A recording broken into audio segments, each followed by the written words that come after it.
What up, guys? Welcome to Catch Out Connor. I am Connor. The UFC just put on a banner fight night in the city of Sacramento, in which Gregory Robocop Rodriguez just defeated Anthony Hernandez to solidify himself in this upper echelon of the middleweight division and possibly become a future title challenger. We'll have to see.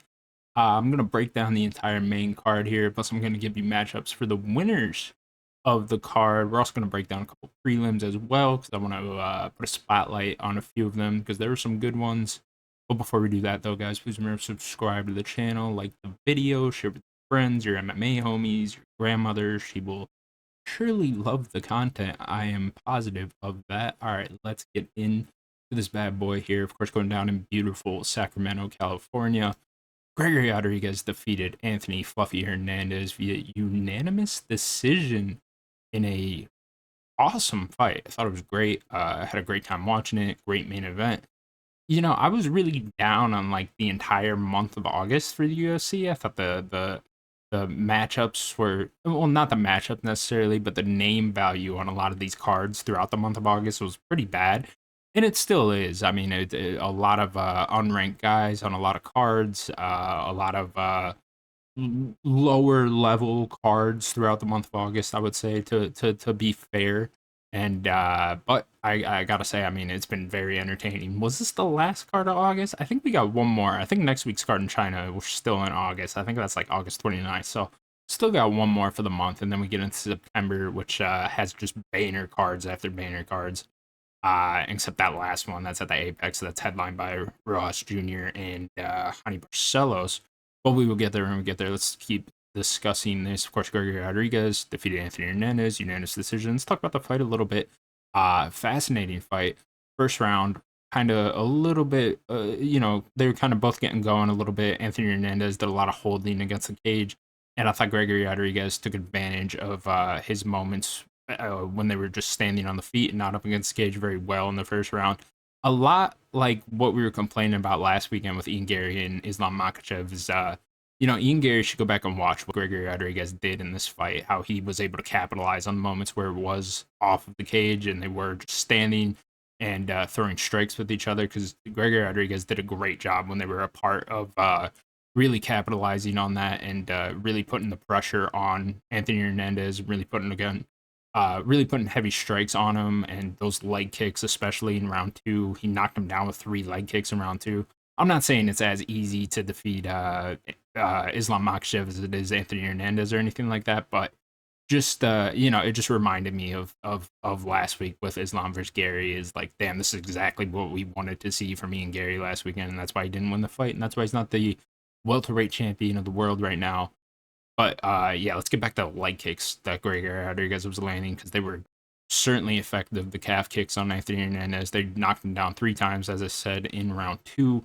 And I almost gave Robocop a 10-8 round in round two. I thought he could have done that. And then Anthony Hernandez kind of came back right at the end of round two, got a big takedown, and then right in round three had his sort of second win to him than Anthony Hernandez, and got a takedown and had a dominant round that round.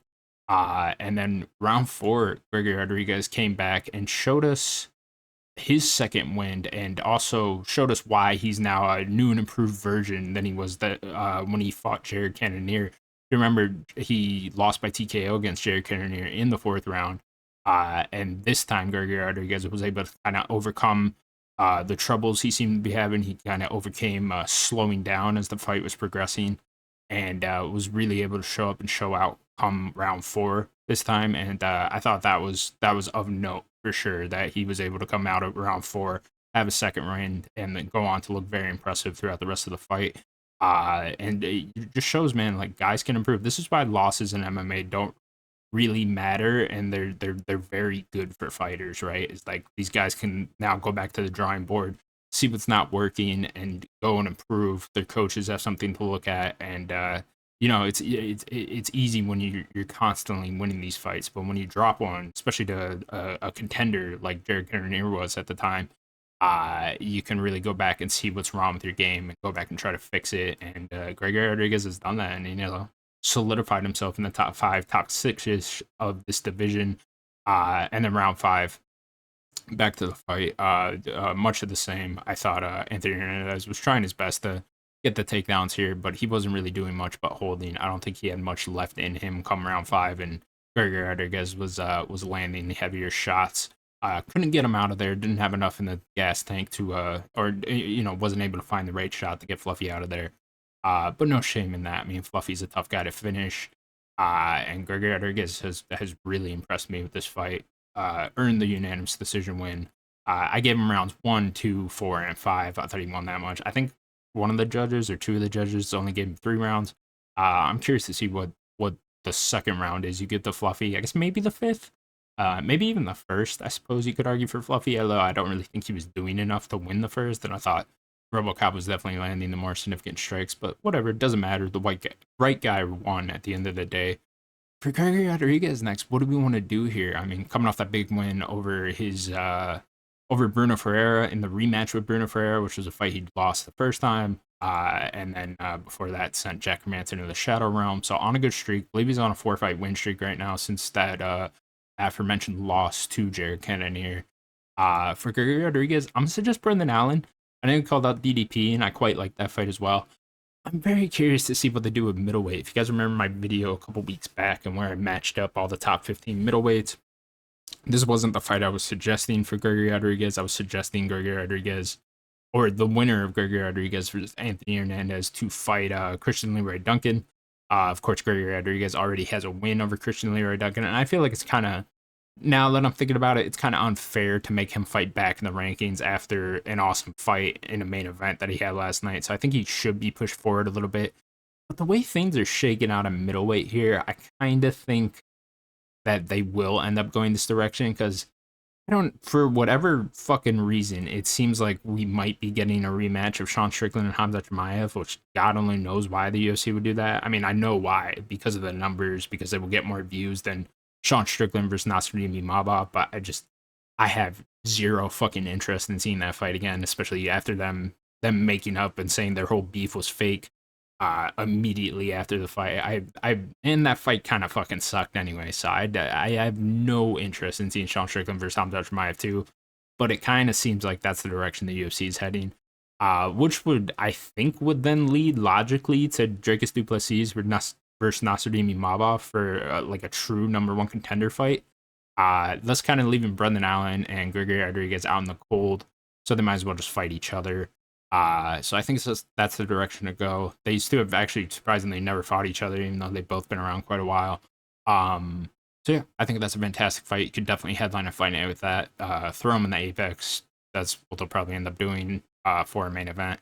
Or I don't know where else they'd go. Louisiana, I guess, because Brendan Allen. I mean, could headline an event there. Florida. I mean, they both train.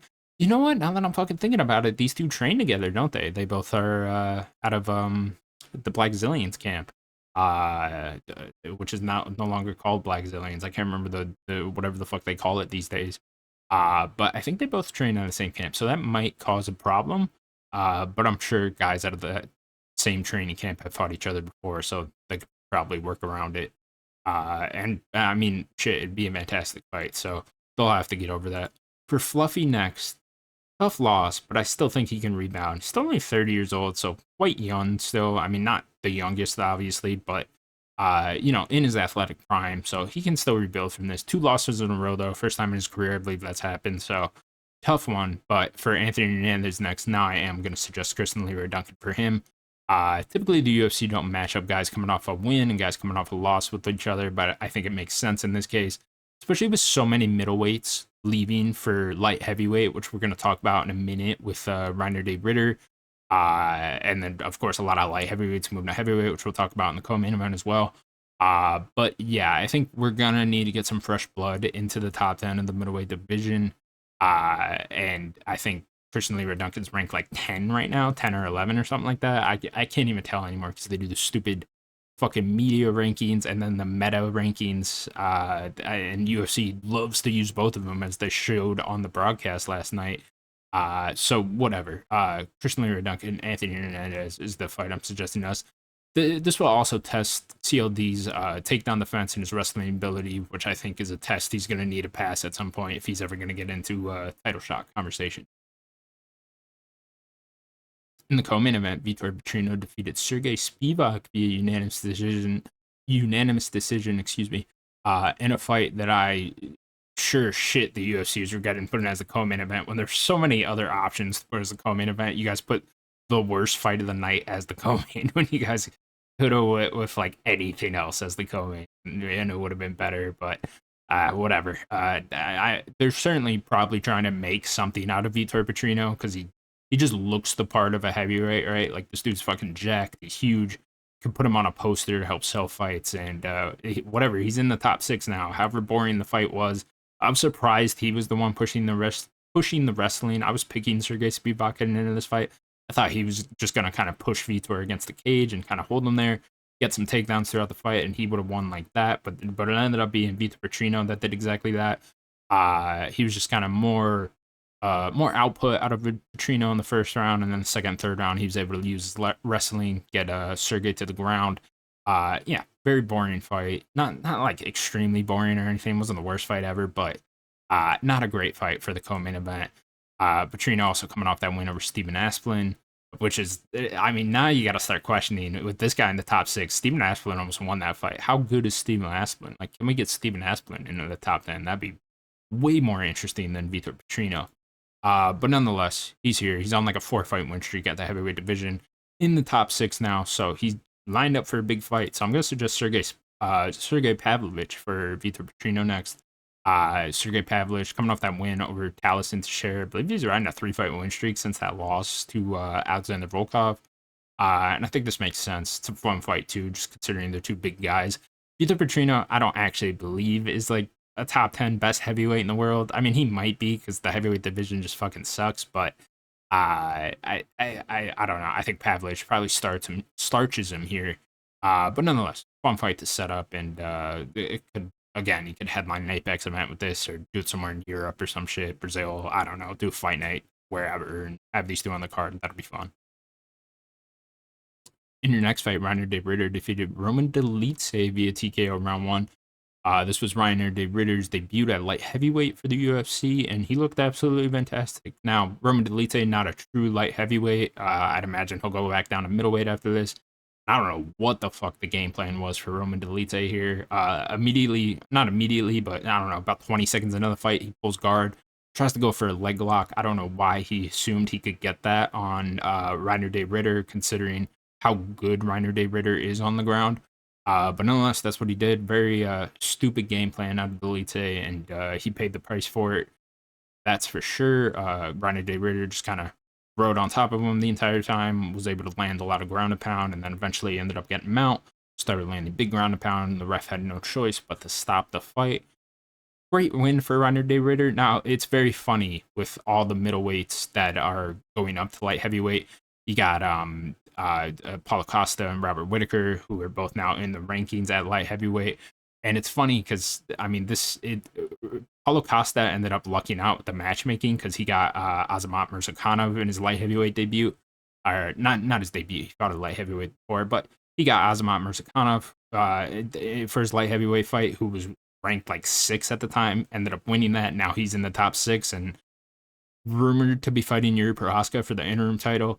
Robert Whitaker, who has beaten Paulo Costa, ended up getting Nikita Krylov. He beat him. Now I think he's ranked like number 11 or something at the weight class now.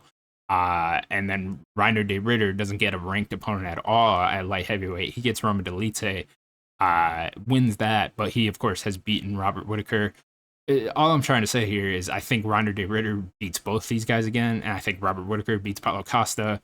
But the rankings are so fucked up, and they don't. The rankings don't present that information to you very nicely. That it's all out of whack at light heavyweight right now. I don't actually think Paulo Costa is a top 5 light heavyweight in the world. But it seems like he's getting a interim title shot nonetheless. So yeah, I don't know. Paulo Costa lucking out here. For all his inactivity and the shit he says. I mean, he's kind of getting gifts from the UFC here, that's for sure. So yeah, I think Reiner de Ritter will do very well in this weight class. I think he can definitely become a contender. I could easily see a world where Reiner de Ritter is fighting for the belt one day in this weight class. I think his cardio issues are kind of going to be gone now that he's not cutting so much weight.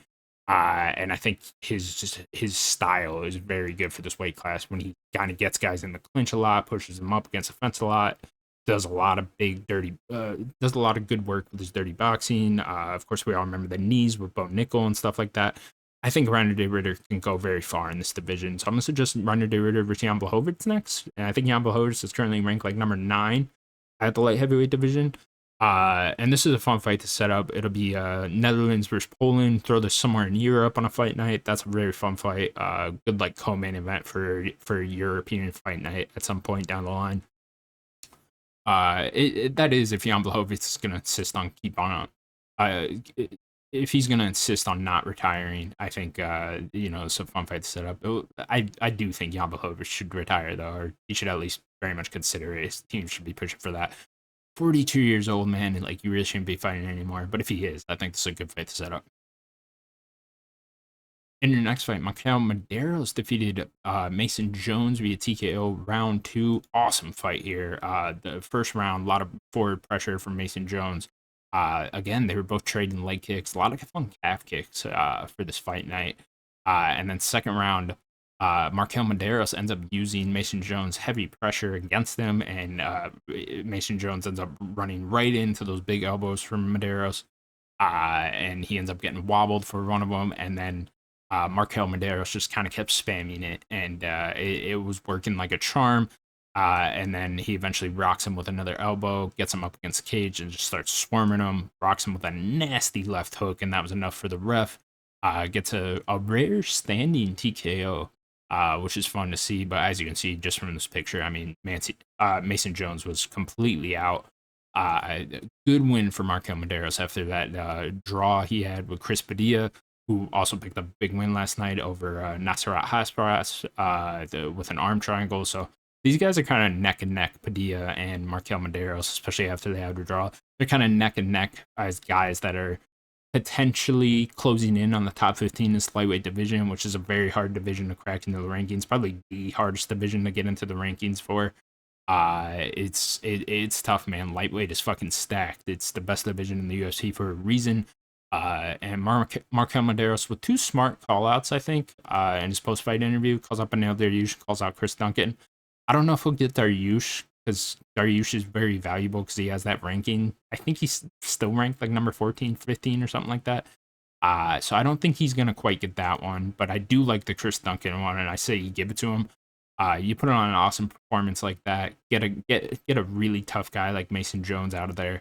I think you reward him with what he wants, and he wants Chris Duncan. So I say you set that fight up, and which should be an absolute banger. I mean, Chris Duncan puts on nothing but wars. So I think that will be a very good time, and yeah, you could throw that. I mean, at this point, you could throw it as like a co-main event on a fight night or something like that.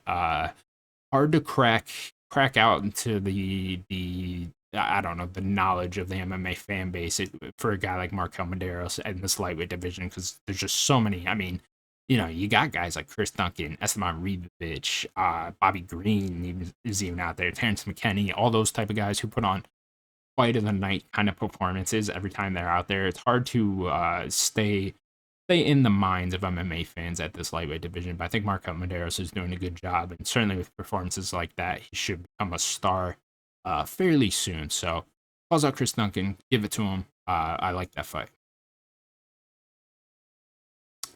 For your next fight, Carly Judice defeats Jessica Charbez via TKO round 1, giving us a glimmer of hope for women's MMA here. Carly Judice and Fatima Klein are really the only bright spots in all of women's MMA here. Gets her out of there with a nice body shot in round 1. Rare finish for women's MMA nowadays. I don't mean to shit on women's MMA so much. It's just really at a down point right now in probably the history since they brought women into the UFC. I think it's at its lowest, just intrigue wise and fight wise. I mean, it's bad. It's real bad right now. But Carly Judice looked great, and it should be giving us all a little bit of hope. Very young too. She's only 27 years old.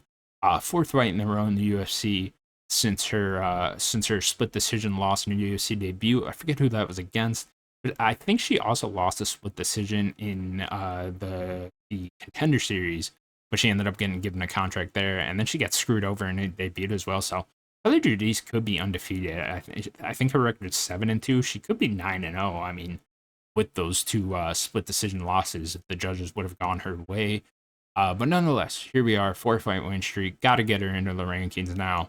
And I say, why not just give her Tracy Cortez? Tracy Cortez, again, typically the UFC don't like matching up someone coming off a loss with someone coming off a win. Tracy Cortez on a 2-fight losing streak. Just recently lost to Wong Kong a little bit ago. But I think Tracy Cortez is someone that gets watched a lot, not for her fighting skills, but definitely gets the MMA fan base going, gets people talking about her and her fights. I'm sure a lot of people tune into, and I think that'd be a good showcase fight for Carly Judice. Should she get the win there, of course. But yeah, I think, and that would also get Carly Judice into the rankings. I think Trace Cortez ranked like number 12, something around that area. So we'll get Judice into the rankings after a 4-fight win streak. Hopefully setting up for a 5-fight win streak, and who knows? I mean, this time next year we could be talking about Carly Judice possibly in like a number one contender fight or title shot conversations. Who knows? In your opening fight on the main card, Anthony Went defeated Terrence Chapman via sub round one, in a fight that definitely shouldn't have been on the main card. Could argue that this fight shouldn't even be taking place in the UFC. Just a very low level fight. I mean, it's essentially a contender series fight that they put on a fight night on a main card at that. I think the UFC really wants to get behind Anthony Went, just because their heavyweight division desperately needs new faces and new up and comers that are exciting. And I'm not saying Anthony Went isn't that. He's certainly very athletic and could potentially be something down the line, but still super low level at this point. Probably hasn't been training MMA all that long. Admitted in an interview in his post fight that he didn't know how to defend a Kimura that was kind of being thrown up at him by Terrence Chapman. So yeah, I mean, long way to go. I wonder if this guy can make light heavyweight. I think he weighed in at like 230. So he's not the biggest heavyweight in the world. He's certainly short. I mean, we see short guys in the heavyweight division all the time, but they're normally a little bit bigger than he is. So I don't know. I don't know if he's going to stick around this heavyweight division. I'd imagine he will, just because heavyweight sucks, and he might as well.